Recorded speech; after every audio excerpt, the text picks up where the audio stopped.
যুগে যুগে ওসমান হাদিরা ঘরে ঘরে জন্মায় না, ওসমান হাদিরা জেলায় জেলায় জন্মায় না, প্রতি বছর জন্মায় না, কিন্তু এরা আমাদের যুবকদের জন্য শিক্ষা, আমাদের সবার জন্য শিক্ষা, অনুপ্রেরণা, কিভাবে ক্ষুদ্র গণ্ডির ঊর্ধ্বে উঠতে হয়, কিভাবে ক্ষুদ্র চিন্তার বাইরে যেতে হয়, কিভাবে ভয়ের কালচারাল সংস্কৃতির দেয়ালকে প্রাচীরকে ভেঙে দিতে হয়। এটা শেখানোর মতো মানুষ ঘরে ঘরে হয় না। মুসলমানের সম্মান নিহিত আছে দুইটা জিনিসের মধ্যে, এক মৃত্যুর ভয়কে জয় করা, দুই দুনিয়ার মোহের ঊর্ধ্বে উঠা। বেঁচে থেকে কি হবে? বেঁচে থেকে কতকাল বাঁচতে পারবো? 1000 বছর তো বাঁচতে পারবো না, মরতে তো হবেই। তাহলে সে মৃত্যুটা কেন গৌরবের মৃত্যু হবে না? সে মৃত্যুটা কেন সার্থক মৃত্যু হবে না? সে মৃত্যু কেন হাজার হাজার তরুণকে উজ্জীবিত করবে না? সে মৃত্যু কেন বহু মানুষের বিবেককে খুলে দিবে না? সে মৃত্যু কেন অন্যকে অনুপ্রাণিত করবে না? এই মৃত্যু কেমন মৃত্যু? যে মৃত্যু আমার একজন ভীরু মানুষের মতো মৃত্যু হবে। আমি পলায়নপর হয়ে মৃত্যু কেন বরণ করব? এই মৃত্যুর ভিতরে কি সার্থকতা আছে? এই মৃত্যু তো সবাই বরণ করে, গরু ছাগলেরও তো মৃত্যু হয়। আমি মানুষ, আমি প্রাণী, আমি মুসলিম, আমি আল্লাহর নবীর উম্মত, আমি বড় বড় সাহাবীদের অনুসারী, অতএব আমার মৃত্যু তো অন্য 10 জনের মৃত্যু মতো হতে পারে না। আমি একজন আদর্শবাদী মুসলিম হতে হয়। আমার চোখে মুখে থাকবে দুনিয়া জয় করার স্বপ্ন, আমার চোখে মুখে থাকবে অন্যায়ের বিরুদ্ধে কথা বলার স্বপ্ন, মাজলুম মানুষের পক্ষে কথা বলার স্বপ্ন, অন্যায় অনাচারের বিরুদ্ধে কথা বলার স্বপ্ন। এটা যদি চোখে না থাকে, এই পুরুষত্বের দাম কি? এই মনুষ্যত্বের দাম কি? এই মুসলমানিত্বের দাম কি? এই তথাকথিত ঈমানের পরিচয় নামে অভিনয় করার দাম কি? কোরআনে হাকিমে আমাদেরকে আমাদের রব আল্লাহ সুবহানাহু ওয়া তাআলা যত আদেশ করেছেন, যত নির্দেশ করেছেন, এর মধ্যে যে কয়েকটি নির্দেশকে বারবার বিভিন্নভাবে ঘুরিয়ে ফিরিয়ে আমাদেরকে আল্লাহ তাআলা বিশেষভাবে নির্দেশ করেছেন, সতর্ক করেছেন, সে বিষয়গুলোর অন্যতম হলো ইনসাফ প্রতিষ্ঠা করা। কোরআনে কারিমে ইনসাফ এই বিষয়টিকে কোথাও আদল, কোথাও কিসত, কোথাও অন্য কোনো শব্দ দ্বারা আল্লাহ তাআলা আখ্যায়িত করেছেন, এবং এই ইনসাফ সংশ্লিষ্ট নির্দেশনা কোরআনে কারিমে কমপক্ষে 30 বারেরও বেশি আল্লাহ তাআলা আমাদেরকে দিয়েছেন। আল্লাহ সুবহানাহু ওয়া তাআলা ইরশাদ করেছেন, ওয়াকুনু কাওয়ামিনা বিল কিসত শুহাদাআ লিল্লাহ ওয়ালাউ আলা আনফুসিকুম। ঈমানদারদের বৈশিষ্ট্য এটি। আল্লাহ তাআলা নির্দেশ করেছেন মুমিনদেরকে যে আমরা যেন ইনসাফ প্রতিষ্ঠাকারী হই, আমরা যেন ন্যায় এবং ন্যায্যতার পক্ষে সবসময় থাকি এবং সেটাকে সমাজে প্রতিষ্ঠিত করে ছাড়ি। এমনকি ন্যায় বা ইনসাফ প্রতিষ্ঠা করতে গিয়ে যদি নিজের বিরুদ্ধেও যায়, আমার গোষ্ঠীর বিরুদ্ধেও যায়, আমি একজন আলিম, কোনো আলিম অন্যায় করেছেন, আমি একজন মুসলিম, কোনো মুসলিম অন্যায় করেছেন, আমি কোনো একটা দলকে অনুসরণ করি, সে দলের মানুষজন অন্যায় করেছেন, নিজেদের বিরুদ্ধে গেলেও যেন আমরা ইনসাফের কথা বলি, আমরা যেন কখনো ইনসাফ থেকে বিচ্ছিত না হই, এই পরিষ্কার নির্দেশনা আল্লাহ তাআলা আমাদেরকে দিয়েছেন। আল্লাহ সুবহানাহু ওয়া তাআলা অন্য আয়াতে বলেছেন, ওয়ালা ইয়াজরিমান্নাকুম শানআনু কওমিন আলা আল্লা তা'দিলু ই'দিলু হুয়া আকরাবু লিত-তাকওয়া।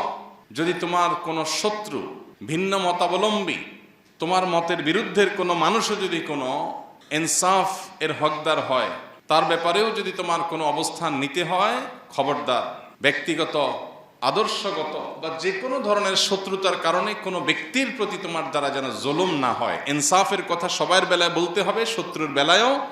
এমনকি ইনসাফের কথা বলতে গেলে যদি নিজের বিরুদ্ধেও যায়, নিজের বাবার বিরুদ্ধেও যায়, ভাইয়ের বিরুদ্ধেও যায়, তাহলেও এই সততার পরিচয় দিতে হবে। এটা হলো ঈমানের দাবি। দুঃখজনক হলেও সত্য, আজ আমরা যারা নিজেদেরকে ঈমানদার বা মুসলমান বলে পরিচয় দিতে প্রাউড ফিল করি, গর্ববোধ করি, আমরা বেশিরভাগ মানুষ এই জায়গায় আমরা আমাদের সততার পরিচয় দিতে পারি না। এই জায়গায় এসে আমাদের পা পিছলে যায়, এই জায়গায় এসে আমরা আমাদের ন্যায়নিষ্ঠতার জায়গা থেকে আমরা সরে যাই। অথচ আল্লাহ রাব্বুল আলামিনের কাছে প্রিয় পাত্র হওয়ার প্রয়োজনে, আখিরাতে নাজাতের প্রয়োজনে শুধু আমাদেরকে নামাজ পড়লে হবে না, নামাজের পাশাপাশি আমার সামগ্রিক জীবনে ইনসাফ সর্বত্র আমাকে প্রতিষ্ঠা করার সংগ্রাম, প্রচেষ্টা, এটা অব্যাহত রাখতে হবে। আমি যদি জুলুম করি, আমি যদি জুলুমের সমর্থক হই, আমি যদি জুলুমকে সহনীয় বিষয়ে পরিণত করি, আমি যদি জুলুমের ব্যাপারে সোচ্চার না হই, আমি যদি আমার ন্যূনতম দায়িত্বটুকুও পালন না করি, তো আল্লাহ রাব্বুল আলামিন আমাদেরকে সতর্ক করেছেন। আল্লাহ বলেছেন, ওয়ালা তারকানু ইলাল্লাযীনা যালামু ফাতামাসসাকুমুন নার।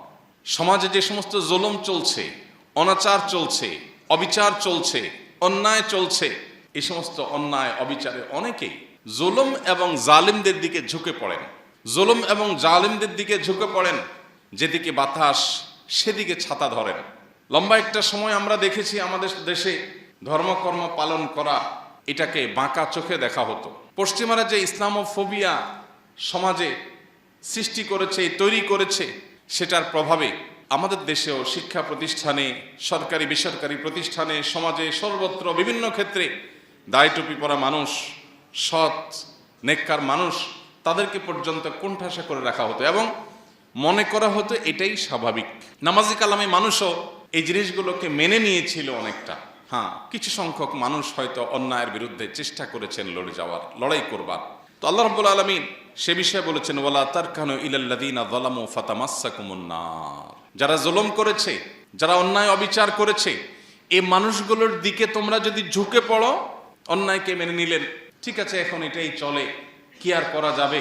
অনেক নামাজি কালামি বাপ তার সন্তানকে এক সময় দাড়ি রাখতে উদ্বুদ্ধ করতেন না। তিনি নিজে দাড়ি রাখেন, দাড়ি রাখা মুসলমানের জন্য ওয়াজিব, আল্লাহর নবীর নির্দেশ তিনি জানেন এবং তিনি বিশ্বাস করেন, তিনি সেটাকে রেসপেক্ট করেন, তিনি মানতে চান। কিন্তু এটা করতে গেলে হেনস্থার শিকার হবে আমার ছেলে। এই জন্য ছেলেকে দাড়ি চাচতে অনেক বাবা বলতেন। তিনি মুসলিম হিসাবে আদর্শ মুসলিম হতে পারেন না যে আমি অন্যায়ের বিরুদ্ধে দাঁড়াবো, কথা বলবো, প্রতিবাদ করব, চেষ্টা করব। বেশিরভাগ মানুষ আমরা এরকম। হ্যাঁ, কিছু মানুষ, কিছু আল্লাহর বান্দা সব সময় অন্যায়ের বিরুদ্ধে সাধ্য অনুযায়ী লড়ে গেছে। তো আয়াত বলছে যারা জুলুম করে তাদের দিকে যদি তোমরা ঝুঁকে পড়ো দলীয় আনুগত্যের কারণে, অথবা ইমানের দুর্বলতার কারণে, অথবা মৃত্যু ভীতির যে সংস্কৃতি, এই সংস্কৃতির কারণে তোমরা যদি চাচা আপনা জান বাঁচাও এই মানসিকতা লালন করে জালিমদের দিকে ঝুঁকে পড়ো, ফাতামাসসাকুমুন নার, মনে রাখবে জাহান্নামের আগুন তোমাদেরকে স্পর্শ করবেই করবে। মা দাল্লাকুম মিন দুনিল্লাহি মিন আউলিয়া, আল্লাহ ছাড়া কোনো অভিভাবক সাহায্যকারী সেদিন তোমরা পাবে না। সুম্মা লা তুনসারুন, এবং কেউ তোমাদের সাহায্যকারী হবে না, কেউ সাহায্য করবে না। আবু সাঈদ খুদরী রাদিয়াল্লাহু তাআলা আনহুর একটা প্রসিদ্ধ হাদিস আমরা অনেকে বারবার শুনেছি। তিনি বলেছেন, নবী করিম সাল্লাল্লাহু আলাইহি সাল্লাম ইরশাদ করেছেন, আফদালুল জিহাদে কালিমাতু আদলিন ইনদা সুলতানিন জায়ের। সবচেয়ে উত্তম জিহাদ হলো অন্যায় অনাচারকারী শাসক ক্ষমতাধর মানুষের সামনে ন্যায় এবং ইনসাফের কথা বলা। এটা আজ সমাজ থেকে হারিয়ে গেছে। আমরা প্রত্যেকটা মানুষ এখন সেলফিশ। আমরা প্রত্যেকটা মানুষ, এমনকি ধার্মিক মানুষও আছেন অনেকে তাহাজ্জুদ গুজার, কিন্তু তিনি আত্মকেন্দ্রিক, তিনি স্বার্থপর, তিনি নিজের জান বাঁচানোতে বিশ্বাস। শহুরে জীবনে এটা তো আরো ভয়ঙ্কর। চোখের সামনে খুন হচ্ছে, যার যাচ্ছে সে বুঝুক, আমি আমার জান বাঁচায় চলে যাই, আমি ওই ঝামেলায় যেতে চাই না। বেশিরভাগ মানুষ আমরা এই মেন্টালিটির। চোখের সামনে ছিনতাই হচ্ছে, 5 জন মানুষ একটু জোরে ধমক দিলেই ছিনতাইকারী পালায় যায়, কিন্তু ওখানে গিয়ে আমি যদি কোনো ঝামেলায় পড়ি, আমি আমার জান বাঁচাই। আমরা ভোর রাতে অনেকে উঠে তাহাজ্জুদের নামাজ পড়ি, অনেক বড় ফজিলতপূর্ণ কাজ। শীতের বিরুদ্ধে সংগ্রাম করে তাহাজ্জুদ পড়া চারটিখানি কথা না, সবার কপালে নসিব হয় না। অনেকে কষ্ট করে ক্ষুধার্ত থেকে নফল রোজা রাখি আমরা, এটাও অনেক কষ্টসাধ্য কাজ। অনেকে নিজের প্রাণের অনেক পছন্দের জিনিসপত্র আল্লাহর রাহে দান করেন, অনেক কষ্ট করে কামাই করা, উপার্জন করা অর্থ করি আমরা আল্লাহর রাস্তায় দান করি, এটাও কষ্টের কাজ। কিন্তু সেই মানুষগুলো আমরা অন্যায় অনাচারের বিরুদ্ধে দাঁড়ানো, কথা বলা, ভূমিকা রাখা, এটাও যে একটা ইবাদতের কাজ। কোন কোন ক্ষেত্রে আমার ওই তাহাজ্জুদের চাইতে বেশি ফজিলতের বিষয়, আমার দানের চাইতে বেশি সওয়াবের বিষয়, আমার অন্যান্য ইবাদতের চাইতেও আল্লাহকে বেশি সন্তুষ্ট করবে এমন বিষয়, এটা আমরা ঘুণাক্ষরেও মনে রাখি না, বরং ভুলে গেছি। কালচারটাই এমনভাবে প্রতিষ্ঠিত হয়েছে, ভোগবাদী এই পৃথিবী আমাদেরকে এমন শিক্ষা দিয়েছে যে আমাদেরকে ভয়ের সংস্কৃতি ধারণ করতে হবে, লালন করতে হবে, নিজের জীবন বাঁচাতে হবে। জীবন বাঁচায় যদ্দূর সম্ভব ইদ্দূর করলাম। আর বেশিরভাগ ক্ষেত্রে অন্যায় অনাচার এগুলোর বিরুদ্ধাচরণ, ইনসাফ এর পক্ষে কথা বলা, অবস্থান নেওয়া, এই বিষয়গুলোকে আমরা ভুলে গেছি। অথচ নবী করিম সাল্লাল্লাহু আলাইহি সাল্লামের সে হাদিস আমাদের কার না জানা। আমরা কে এই হাদিসটি না শুনেছি, যে হাদিসটিতে নবীজি বলেছেন, মান রাআ মিনকুম মুনকারান ফালইউগাইয়িরহু বিয়াদিহি, তোমাদের কেউ যদি কোনো অন্যায় দেখে, সে যেন তার হাত দিয়ে সে অন্যায়কে পরিবর্তন করে দেয়। আর যদি সে এটা করতে সক্ষম না হয়, তাহলে সে যেন তার মুখ দ্বারা অন্যায়ের বিরুদ্ধে বলে, সফটলি, নম্রতার সাথে, কোমলতার সাথেও যেন অন্যায়ের বিরুদ্ধে বলে। আর যদি সেটাও করতে না পারে, অন্তত অন্তর থেকে এই অন্যায় পরিবর্তন করবার চিন্তা, সংকল্প, পরিকল্পনা, নিয়ত, এর প্রতি ঘৃণা, এগুলো যেন অন্তত লালন করে। এটুকু হলো ইমানের সর্বনিম্ন স্তর। আর যদি এটুকু না হয়, আপনার সমাজে অনাচার হচ্ছে, আপনার ব্রুটা পর্যন্ত ভাঁজ হচ্ছে না, কপালে ভাঁজ হচ্ছে না, অন্যায় হচ্ছে, আপনি সেটার বিরুদ্ধে কথা বলা তো দূরের কথা, আপনার মধ্যে কোনো হিতাহিত জ্ঞানটুকু পর্যন্ত নেই, আপনি আপনার নিজেকে নিয়ে ব্যস্ত, তাহলে নিজেকে মুসলিম বা ইমানদার হিসাবে দাবি করবার কোনো নৈতিক অধিকার আমাদের নাই। আজ দুঃখজনক বাস্তবতা হলো আমরা বেশিরভাগ মানুষ এই কাতারের মুসল্লি। আমরা নামাজ পড়ি কিন্তু অসৎ কাজে বাধা প্রদান আমরা করি না। আমরা প্রত্যেকটা মানুষ যদি অন্যায়ের বিরুদ্ধে সোচ্চার হতাম, কোনো জালেম মাথা ছাড়া দিয়ে দাঁড়াতে পারতো না, কোনো আধিপত্যবাদীরা আমাদেরকে গোলাম বানিয়ে রাখতে পারতো না। কিন্তু আমরা যখন স্বার্থপর হয়ে গেছি, আমরা যখন শুধু নিজের জীবন আর পরিবার নিয়ে আমাদের চিন্তা ভাবনা ঘুরপাক খায়, এর বাইরে আমরা ভাবতে পারি না, তখন গোলামি আমাদের জন্য অবধারিত হয়ে গেছে, অপমান আমাদের জন্য অবধারিত হয়ে গেছে, অপরিহার্য হয়ে গেছে। নবী সাল্লাল্লাহু আলাইহি সাল্লাম তার সেই প্রখ্যাত হাদিসে এমনি এমনি বলেননি।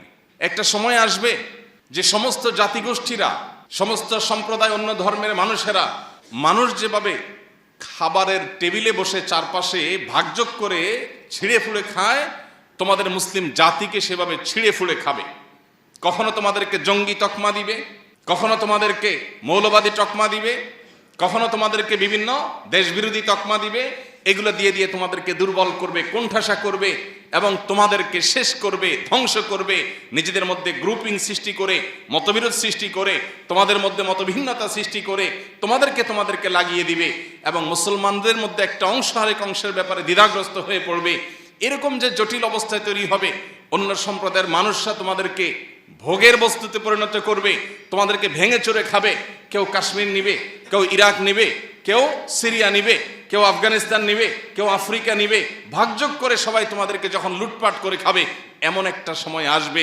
নবীজিকে সাহাবীরা বলেছেন, ইয়া রাসূলুল্লাহ আবি কিল্লাতি নাহনু ইয়াউমাইদিন, সেদিন কি আমাদের সংখ্যা অনেক অল্প হবে, সেজন্য দুরবস্থা হবে? নবীজি বলেছেন, না, বাল আনতুম ইয়াউমাইদিন কাসীর, বরং সেদিন তোমাদের সংখ্যা হবে অনেক। দুনিয়াতে কোটি কোটি মুসলমান থাকবে, ওয়ালাকিন্নাকুম গুসাউন কাগুসাইস সাইল, কিন্তু বানের পানির উপরে খড়কুটা যেরকম ভেসে যায়, তোমরা সেরকম খড়কুটার মতো হবে। তোমরা আদর্শহীন মুসলিম হবে, নামে মুসলমান ধারণ করবে, নামাজ পড়াটাকেই শুধু ইসলাম বানিয়ে নিবে, অন্যায়ের বিরুদ্ধে কথা বলাকে তোমরা কোনো ভালো বিষয় মনে করবে না। নবীজি বলেছিলেন সেদিন তোমাদের এই পরিণতির দুটি কারণ থাকবে, এক হুব্বুদ দুনিয়া, দুই কারাহিয়াতুল মউত। তোমাদের মধ্যে দুনিয়ার মোহ অনেক বেশি হয়ে যাবে। দুনিয়ার মোহ যখন বেশি হয়ে যাবে, তখন আমার ফ্যামিলি, আমার বাচ্চা কাচ্চা, আমার বাপ ভাই, আমার নিজের, আমার ব্যবসা বাণিজ্য, আমার ক্যারিয়ার, তোমার চিন্তা শুধু এই চক্রের মধ্যে ঘুরপাক খাবে। এই চক্রকে ভেদ করে তুমি জান্নাত পর্যন্ত দেখতে পাওয়া, আখিরাত পর্যন্ত দেখতে পাওয়া, রবের সন্তুষ্টি অর্জন করা, সার্থক মানুষ হয়ে যাওয়া, এই মানসিকতা তোমাদের মধ্যে থাকবে না। ক্ষুদ্র চিন্তার মধ্যে তোমরা সীমাবদ্ধ থাকবে। এটা মুসলমানের পরিচয় নয়। মুসলমান সে মানুষ যে আবু বকর ওমরের সন্তান, খালিদ ইবনে ওয়ালিদের সন্তান, ওমর আবু বকরের ওসমানের সন্তান, আলী রাদিয়াল্লাহু তাআলা আনহুর আদর্শের সন্তান, মুহাম্মদ সাল্লাল্লাহু আলাইহি সাল্লামের রূহানি সন্তান। সে মুসলমান তো সামান্য শুধু ফ্যামিলির চিন্তা, কয়টা টাকা পয়সার চিন্তা, একটু লাক্সারিয়াস লাইফ লিড করার চিন্তা, একটু ভোগের চিন্তা করবে না। এটা তো পশু পাখিরাও করে, প্রাণীরাও করে। মানুষের মনুষ্যত্ব, ইমানদারের সার্থকতাই হলো তার জীবনকে অন্যায়ের বিরুদ্ধে সর্বোচ্চ সোচ্চার রেখে আল্লাহর রাহে নিজের জীবনকে নজরানা হিসাবে পেশ করতে পারা। এটাই তো মুসলমানের সার্থকতা। যেদিন তোমাদের মধ্যে দুনিয়ার মোহ পেয়ে বসবে, তোমরা ক্ষুদ্র গণ্ডির বাইরে আসতে পারবে না। তোমাদের যেদিন মৃত্যু ভয় তোমাদেরকে ঝেঁকে বসবে, জান বাঁচাবার জন্য শুধুমাত্র চিন্তা করবে, আমি এখানে গেলে আমার জান যাবে, আমি আমার জান বাঁচাই, আমি নিজে ভালো থাকি। এই চিন্তা যখন আসবে, অপমান, অপদস্থ, লাঞ্ছনা এবং আগ্রাসন এটা তোমাদের জন্য অপরিহার্য হয়ে যাবে, অবধারিত হয়ে যাবে। নবী করিম সাল্লাল্লাহু আলাইহি সাল্লামের এই হাদিস যেন আজ আমাদের সামনে জ্বলন্ত উদাহরণ। আজ প্রত্যেকটা মুসলমান আমরা নামাজ পড়তে রাজি আছি, রোজা করতে রাখতে রাজি আছি, দান সাদেকা করতে রাজি আছি, সুবহানাল্লাহ আলহামদুলিল্লাহ পড়তে রাজি আছি, তাসবিহাত পড়তে আমরা রাজি আছি। এগুলো ভালো কাজ, কোনো সন্দেহ নেই। কিন্তু আমরা অন্যায়ের বিরুদ্ধে কথা বলতে গিয়ে যদি রিস্ক নিতে হয়, সেই রিস্ক নিতে আমরা রাজি না। সময় তো ভাইরা আমার, অথচ নবী করিম সাল্লাল্লাহু আলাইহি সাল্লাম বলেছেন, মান কুতিলা দুনা দামিহি ফাহুয়া শাহীদ, মান কুতিলা দুনা মালিহি ফাহুয়া শাহীদ। যে ব্যক্তি প্রতিরোধ করতে গিয়ে, অধিকার রক্ষা করতে গিয়ে, অন্যায়ের বিরুদ্ধাচরণ করতে গিয়ে মারা যায়, সে শহীদের মর্যাদা পায়। ভাইরা আমার, আমাদের দেশের প্রেক্ষাপটে দীর্ঘদিন পর্যন্ত একটা ন্যারেটিভ প্রতিষ্ঠা হয়েছিল। সেটি হলো বিপ্লবী মানসিকতা মানেই হলো যারা ইসলাম গায়ে মাখায় না। এই মানুষগুলোকে বিপ্লবী বিপ্লবী মোড়ে আমরা দেখতে পেতাম। অথচ মুসলমান হল সবচেয়ে বড় বিপ্লবী, অন্যায়ের বিরুদ্ধে, অনাচারের বিরুদ্ধে, আধিপত্যবাদের বিরুদ্ধে। এই ভারতবর্ষ থেকে আধিপত্যবাদীদের, সাম্রাজ্যবাদীদের খেদাও আন্দোলনে কি ভূমিকা ছিল মুসলিমদের, ওলামা একরামের নেতৃত্ব ছিল, আমরা সেই ইতিহাস ভুলে গেছি। প্রিয় ভাইরা আমার, সময় এসেছে আমাদেরকে নতুন করে ভাববার, আল্লাহ রাব্বুল আলামিনের রাহে নিজের জীবনকে কোরবান করার জন্য মানসিকভাবে প্রস্তুত হওয়ার। আল্লাহ আমাদের সবাইকে তৌফিক দান করুন। ইমানদার কখনো স্বার্থপর হতে পারে না, ইমানদার কখনো সীমাবদ্ধ গণ্ডির মধ্যে চিন্তা করতে পারে না, বরং এটা অতিক্রম করতে পারা ইমানদারের সার্থকতা। মোহতারাম হাজিরিন, আজ বড় বেশি প্রয়োজন সেই সাহাবায়ে কেরামের চেতনার। নবী সাল্লাল্লাহু আলাইহি সাল্লাম যে চিত্র অঙ্কন করেছেন মুসলমানের, সেই চিত্রের বাস্তব উদাহরণ হতে পারে এরকম কিছু মুসলমানের। এরকম কিছু মুসলমান যদি আজ পৃথিবীতে তৈরি হয়, তাহলে আবারও মুসলিমের সেই গৌরব, মুসলমানদের সেই শৌর্যবীর্য, মুসলমানদের সেই ঐতিহ্য, সেটা আবারও উদ্ধার করা সম্ভব। এবং সবচেয়ে বড় কথা হলো, আল্লাহ রাব্বুল আলামিনের কাছে আমার প্রিয় পাত্র হওয়া, আমার আখিরাতকে নিজের করে নেওয়ার এর চেয়ে শর্টকাট এবং সংক্ষিপ্ত কোনো উপায় নাই। যে ব্যক্তি তার জীবনের মায়া ত্যাগ করে, তার কাছে দুনিয়ার মোহ কোনো বিষয়। যে ব্যক্তি তার জীবনের মায়া ত্যাগ করতে পারে, তার কাছে পার্থিব ছোটখাটো স্বার্থ এগুলো কোনো বিষয় হতে পারে না। তাকে পৃথিবীতে কেউ পরাজয় করতে পারে না যে মৃত্যুকে ভয় করে না, বরং যে মৃত্যুকে আলিঙ্গন করবার জন্য, মৃত্যুকে ওয়েলকাম করার জন্য যে অপেক্ষা করে, সে ব্যক্তিকে কখনো কেউ পরাজিত করতে পারে না। সে মানসিকভাবে সবচেয়ে সুখী। যে বেঁচে থাকার জন্য বিড়ালের মতো এদিক সেদিক ছুটাছুটি করে, নিজের জীবন রক্ষা করার জন্য, নিজের যান বাঁচানোর জন্য, নিজের সুবিধা রক্ষার জন্য, ব্যবসাটা বাঁচানোর জন্য, পিঠটা বাঁচানোর জন্য, নিজেকে রক্ষা করার জন্য শুধুমাত্র নিজেরা নিজের পরিবারের গণ্ডির মধ্যে যে সীমাবদ্ধ হয়ে থাকে, এই ব্যক্তি লাঞ্ছনার জীবনের মধ্যে থাকে। সে হয়তো হালুয়া রুটি খেয়ে বেঁচে থাকে, সে হয়তো ভালো দিনাতিপাত করে, কিন্তু মানসিকভাবে সে কখনো একজন স্বাধীন, একজন বিজয়ী মানুষের মানসিকতা নিয়ে ধারণ করতে পারে না, জীবন লালন করতে পারে না। সময় উপস্থিতি, আল্লাহ তাআলা কোরআনে কারিমে আমাদেরকে বারবার করে বিষয়গুলো সতর্ক করেছেন, সাবধান করেছেন। এই জন্য আমাদের কোরআন বারবার পড়া উচিত। কোরআনের প্রতিটা পৃষ্ঠার প্রতিটা লাইন আমাদের জীবনে গুরুত্বপূর্ণ পরিবর্তন আনতে ভূমিকা রাখে। আমরা যদি কোরআন পড়ি, কোরআন বোঝার চেষ্টা করি, কোরআনের প্রত্যেকটা শব্দ, হরফ থেকে পাওয়া বার্তা যদি আমাদের জীবন ধারণ করতে পারি, শুধু আখিরাত নয়, দুনিয়ার জীবন আমাদের সোনার জীবনে পরিণত হবে ইনশাআল্লাহ। আজকের পৃথিবী সফলতার যে সংজ্ঞা দাঁড় করিয়েছে, আজকের পৃথিবী সার্থকতার যে সংজ্ঞা দাঁড় করিয়েছে, যে ডেফিনিশন স্থির করে দিয়েছে, এটাকে বদলে দিয়েছে কোরআন, এটাকে পরিবর্তন করে দিয়েছে কোরআন। ভোগের মধ্যে নয়, ত্যাগের মধ্যেই সার্থকতা। বিড়ালের মতো শুধুমাত্র যান বাঁচানোর চিন্তা করার মধ্যেই কোনো সফলতা নয়, সুখ নয়। সুখ প্রকৃত অর্থে রিস্ক নিয়ে জীবন বাজি রেখে অন্যায়ের বিরুদ্ধে কথা বলার মধ্যেই নিহিত আছে। সে জীবনে জীবন, যে জীবন বাঘের মতো অল্প সময় বেঁচে থাকে, বিড়ালের মতো বছরকে বছর যুগ যুগ ধরে বেঁচে থাকার নাম জীবন না, এটার নাম লাঞ্ছনা, এটার নাম অপমান। যে অপমান শুধু আখিরাতেই হবে না, এই অপমান দুনিয়াতেই হবে, আমাদের চোখের সামনে আমরা দেখতে পাচ্ছি। মুহতারাম হাজিরিন, আল্লাহ রাব্বুল আলামিন বলেছেন, কুল্লু নাফসিন যায়িকাতুল মাউত। প্রতিটা প্রাণীকে মৃত্যু স্বাদ আস্বাদন করতে হবে, প্রতিটা প্রাণীকে মারা যেতে হবে। কোনো প্রাণী মৃত্যুর স্বাদ আস্বাদন করা ছাড়া পৃথিবী থেকে যেতে পারবে না, বা আজীবন পৃথিবীতে টিকে থাকতে পারবে না। মৃত্যু যখন অবধারিত, তাহলে বীরের মতো মৃত্যু, সার্থকতার মৃত্যু, অন্যায়ের বিরুদ্ধে অবস্থান নিতে গিয়ে মৃত্যু, এর চাইতে সফলতা, এর চেয়ে সার্থকতা আর কি হতে পারে? আল্লাহ রাব্বুল আলামিন আমাদের সবাইকে শাহাদাতের তামান্না অন্তরে লালন করার তৌফিক দান করুন। শাহাদাত তো অনেক পরের বিষয়।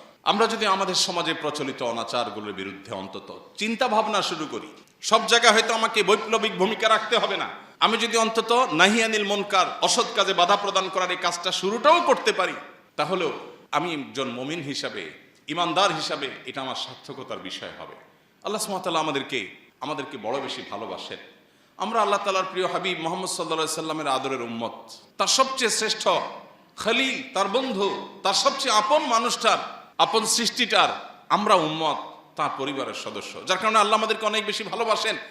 পৃথিবীর ইতিহাসে যত জাতিগোষ্ঠী এসেছে, যত সম্প্রদায় এসেছে, সবার মধ্যে উম্মতে মুহাম্মদী আল্লাহর কাছে স্পেশাল।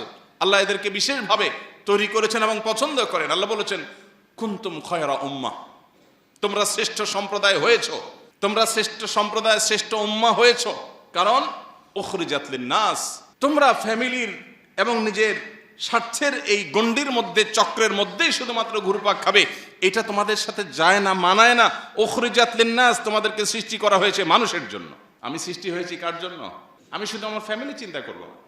একটা অনাচার হবে, কোনো মানুষ জুলুমের শিকার হবে, সমাজে কোনো অনাচার এস্টাবলিশড হবে, অন্যায় চলবে, আমি সেটা মেনে নিব না। সবসময় হয়তো আমি হাত দিয়ে বাজাইতে পারবো না, অন্তত আমার এটার বিরুদ্ধে অবস্থান নিতে হবে, ভূমিকা রাখতে হবে। সেটা হোক আমার প্রিয়জনের বিরুদ্ধে, হোক আমার এলাকার মানুষের বিরুদ্ধে, হোক আমার বন্ধুর বিরুদ্ধে, আমাকে ইনসাফ প্রতিষ্ঠা করতে হবে।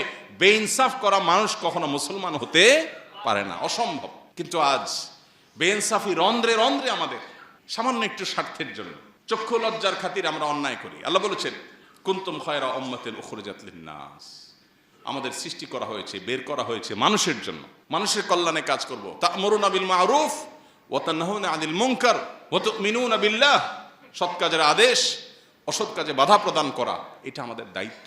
আল্লাহ আমাদের সবাইকে দায়িত্ব যথাযথভাবে পালন করার তৌফিক দান করুন। মুহতারাম হাজরিন, মৃত্যু তো অবধারিতই।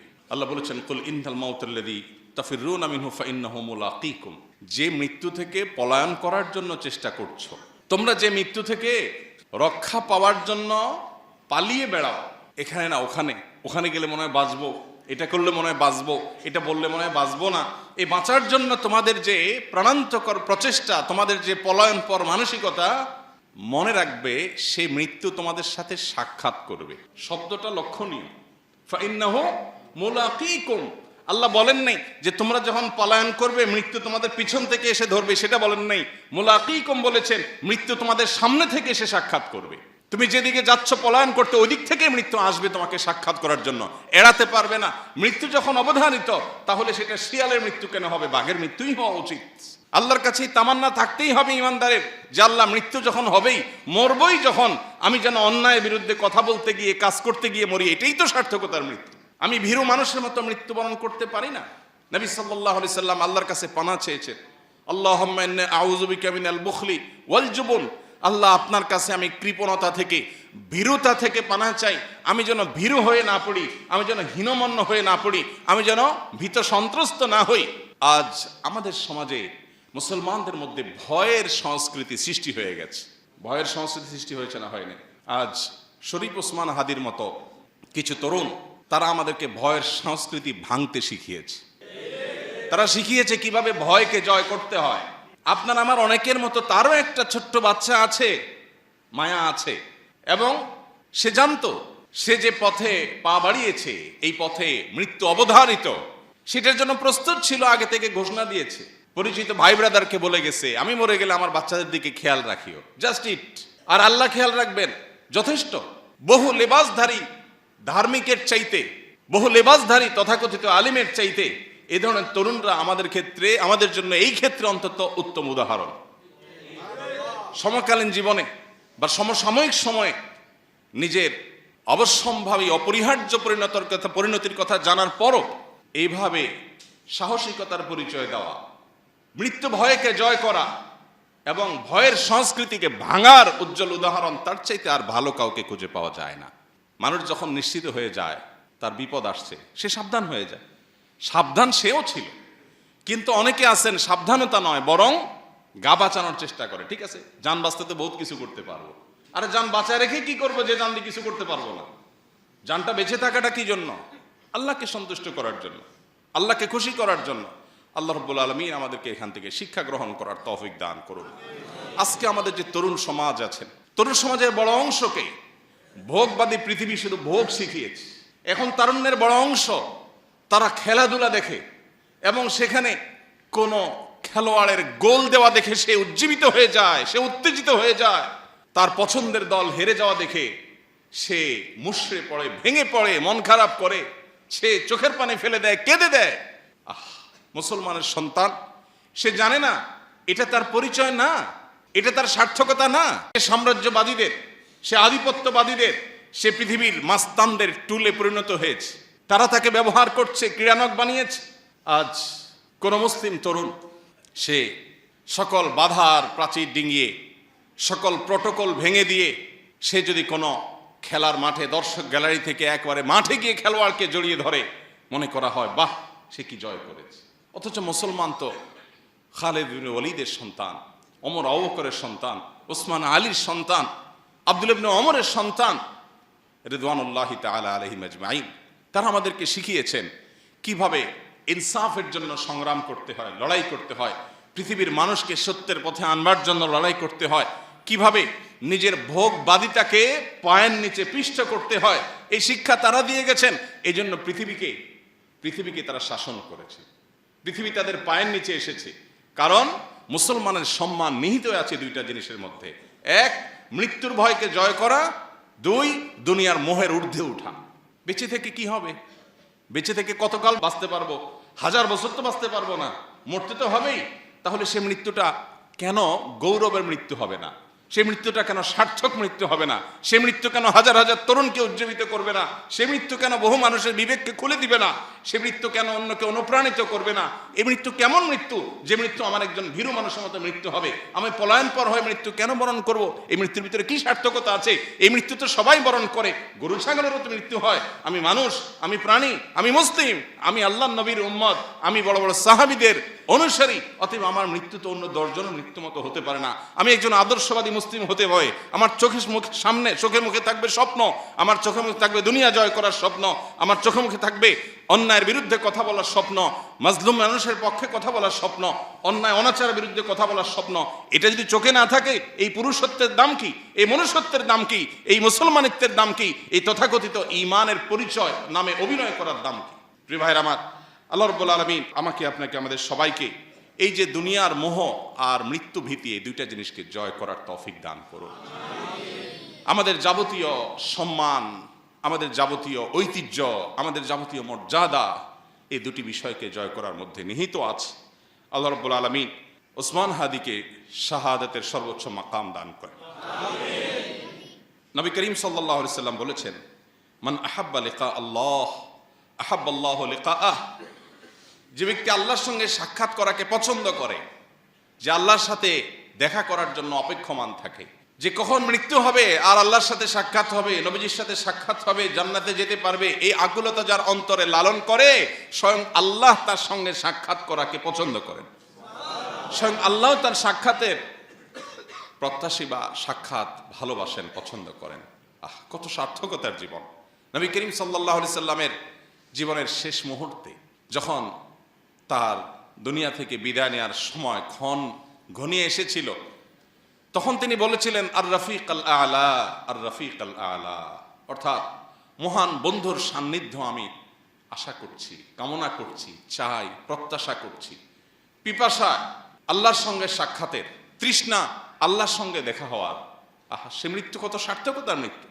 আর ভীত মানুষের মৃত্যু, বাঁচতে চাই, মরতে চাই না, এটা তো আখিরাতে বিশ্বাসী, জান্নাতে বিশ্বাসী কোনো মানুষের স্বভাব নয়। আমরা বেশিরভাগ মানুষ এই কাতারে, আমরা গায়ে গোতরে মুসলমান, দাবিতে মুসলমান, ইবাদতে আচারে মুসলমান, কিন্তু ভেতর থেকে মুসলমান হয়ে উঠতে পারিনি, ভেতর থেকে মুমিন হয়ে উঠতে পারিনি, আমার অন্তরকে মুসলমান বানাতে পারিনি, আমার নিজেকে ইমানদার বানাতে পারিনি। যদি পারতাম তাহলে মৃত্যু আমার সবচেয়ে প্রিয় জিনিস হতো, কারণ মৃত্যুর পরেই আমার জান্নাত অপেক্ষা করছে। মৃত্যু আমার সবচেয়ে প্রিয় জিনিস হতো, কারণ তারপরে আমার নবীর সাথে সাক্ষাতের সুযোগ তৈরি হবে। মৃত্যু আমার সবচেয়ে প্রিয় জিনিস হতো, কারণ তারপরেই আমার জান্নাতে যাওয়ার পথ সুগম হবে। হাউজে কাউসার আমি পাবো, নবী রাসূলদের সাথে সাক্ষাৎ আমি পাবো, স্বয়ং আল্লাহর সাথে আমি সাক্ষাৎ পাবো। আল্লাহ আমাদের সবাইকে সে মানসিকতা লালন করার তৌফিক দান করুন। আল্লাহ রাব্বুল আলামিন কোরআনে হাকিমে বলেছেন, ওয়ালা তাহসাবান্নাল্লাযীনা কুতিলু ফী সাবিলিল্লাহ আমওয়াতা। যারা আল্লাহর রাহে মৃত্যুবরণ করেছেন, সে মানুষগুলোকে তোমরা মৃত মনে করো না, সে মানুষগুলোকে তোমরা মৃত মনে করো না। বাল আহইয়াউন ইনদা রাব্বিহিম ইউরযাকুন। বরং তারা তাদের রবের কাছে জীবিত। তোমাদের কাছে মনে হতে পারে তার দেহ থেমে গেছে, তার হার্টবিট বন্ধ হয়ে গেছে। সে মৃত নিথর দেহের একজন মানুষ মনে হতে পারে, রবের কাছে তারা জীবিত, রবের সাথে সাক্ষাৎ শুরু হয়ে গেছে এবং তারা আল্লাহর কাছ থেকে রিজিক পাওয়া শুরু করে দিয়েছে। সার্থক সে জীবন, সফল সে জীবন। আল্লাহ রাব্বুল আলামিন আমাদের তারুণ্যকে ভোগবাদী দুনিয়ার এই যে মোহনীয় হাতছানি, এটাকে জয় করবার তৌফিক দান করুন। আমার তরুণ বন্ধুরা, আমার যুবক ভাইয়েরা, আজ পশ্চিমা দুনিয়া, আজ অমুসলিমদের যে সংস্কৃতি আর কৃষ্টি কালচার, এটার প্রভাবে আমরা প্রভাবিত হয়ে আমাদের কাছে ভোগ, মোজ মাস্তি এটাই জীবনে পরিণত হয়ে গেছে। আল্লাহর কসম, ভোগ আর মোজ মাস্তের জীবন জীবন নয়। এই জীবন উপভোগ্য নয়। এটা খুবই সামান্য সময়ের সীমিত আনন্দ আপনাকে দিতে পারে, চূড়ান্তভাবে মৃত্যুর পরের সময় অপেক্ষা করতে হবে না, জীবনেই আপনাকে কুরে কুরে শেষ করবে। আপনি একটা সময় উপলব্ধি করতে পারবেন আমার জীবনের আসলে লক্ষ্যটা কি। ভোগ উপভোগ তো খুব সামান্য সময়ের, পছন্দনীয় খাবার খাচ্ছেন, এটা গলার নিচে নামার আগ পর্যন্ত উপভোগের বিষয়, এরপরে আর উপভোগের কোনো বিষয় নয়। সো এটা কোনো জীবন না। জীবন হলো সংগ্রামের জীবন, জীবন হলো ন্যায়নিষ্ঠতার জীবন, জীবন হলো আল্লাহর দাসত্বের জীবন, জীবন হলো আল্লাহর গোলামের জীবন, জীবন হলো প্রকৃত অর্থে আল্লাহর সামনে নিজেকে সঁপে দেওয়ার জীবন। জীবন হলো ত্যাগের নাম, জীবন ভোগের নাম না। জীবন হলো স্যাক্রিফাইসের নাম, জীবন উপভোগের নাম না। জীবন শুধুমাত্র বস্তুবাদের নাম না, জীবন হলো আখিরাত মুখিতার নাম। আল্লাহ আমাদের সবাইকে সেই জীবন লালন করার তৌফিক দান করুন। যুগে যুগে ওসমান হাদিরা ঘরে ঘরে জন্মায় না, ওসমান হাদিরা জেলায় জেলায় জন্মায় না, প্রতি বছর জন্মায় না, কিন্তু এরা আমাদের যুবকদের জন্য শিক্ষা, আমাদের সবার জন্য শিক্ষা, অনুপ্রেরণা। কিভাবে ক্ষুদ্র গণ্ডির ঊর্ধ্বে উঠতে হয়, কিভাবে ক্ষুদ্র চিন্তার বাইরে যেতে হয়, কিভাবে ভয়ের কালচারাল সংস্কৃতির দেয়ালকে, প্রাচীরকে ভেঙে দিতে হয়, এটা শেখানোর মতো মানুষ ঘরে ঘরে হয় না। আল্লাহ তাআলা আমাদেরকে শিক্ষা গ্রহণের তৌফিক দান করুন। আল্লাহুম্মা আহসিন খাতিমানা ওয়া আওয়াকিবানা। আল্লাহ আমাদের মৃত্যু, আমাদের শেষ পরিণতিটা যেন ভালো হয়, সুন্দর হয়, সার্থক হয়, আমাদের জন্য সেটা যেন আনন্দের হয়, তৃপ্তির হয়, সেটা যেন আমাদের দুনিয়াতেও মর্যাদার হয়, আখিরাতেও যেন আমাদের রবের সন্তুষ্টির কারণ হয়। আল্লাহ আমাদের সবাইকে সেই তৌফিক দান করুন।